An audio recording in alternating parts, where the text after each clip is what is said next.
किया है कि वो नीलकंठ जो सेशन जज रिटायर्ड थे, जिनकी हत्या कश्मीर में हुई थी, उस हत्या के आयामों को फिर से रीइन्वेस्टिगेट करेंगे। इसके संदर्भ में आज हमने प्रेस कॉन्फ्रेंस की। हम ये कहना चाहते हैं सरकार से कि वो इस बात को मान ले कि यह हत्या एक जीनोसाइडल हत्या थी और जीनोसाइड के दायरे में ये इंक्वायरी करे।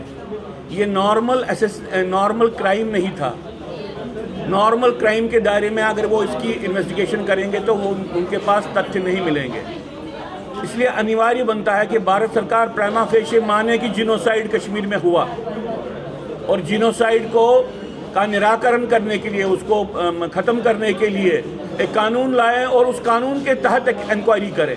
आवश्यकता है सारे उन अपराधों के जो मानवता के खिलाफ वहाँ पे हुए हैं, जीनोसाइडल वॉर जिसको हम कहते हैं, उसके तहत हुए हैं, उन सारे अपराधों की रीइन्वेस्टिगेशन होनी चाहिए। लेकिन फ्रेमवर्क होना चाहिए जो एक जीनोसाइड के क्राइम को इन्वेस्टिगेट करने का ये होता है। और इसलिए आवश्यकता है न्यूरमबर्ग टाइप ट्रायल्स की, आवश्यकता है टोक्यो टाइप ट्रायल्स की, जिसमें सैकड़ों की संख्या में जो ऐसे अपराध हैं उन सब अपराधों का संज्ञान लिया जाए।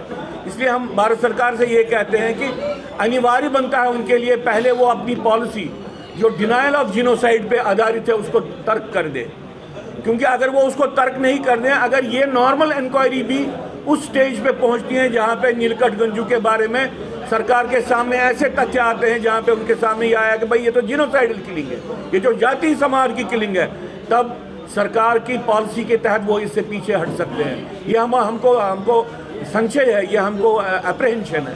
हम सरकार से कहते हैं फिर से समय आ गया, आप जीनोसाइड को मान्यता दीजिए, समय आ गया आप जीनोसाइड के खिलाफ कानून बनाइए और समय आ गया आप जीनोसाइड के कानून के तहत एक ट्राइब्यूनल क्रिएट कर दीजिए जिसके तहत इंक्वायरी होनी चाहिए पूरे इस जाति विध्वंस की, एक हिंदू समाज को कश्मीर में ख़त्म करने की प्रक्रिया की।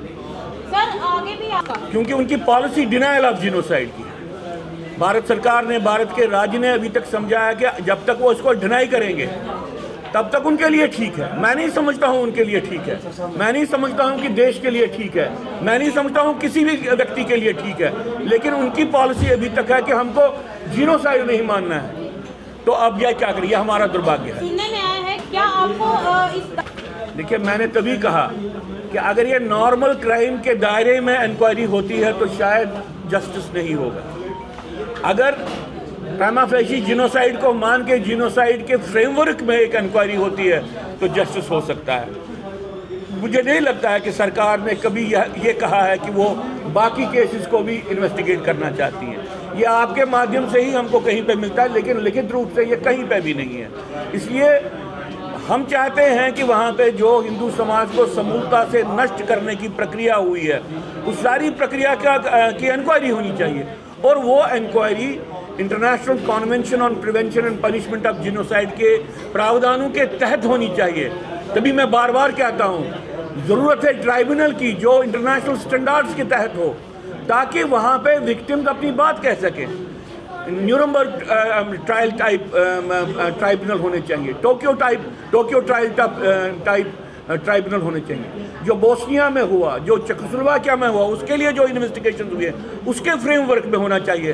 तो तब सही सत्य और सही सामने आएगा और उन कल्प्रिट्स को जस्टिस के सामने लाया जा सकेगा जिन्होंने ये किया।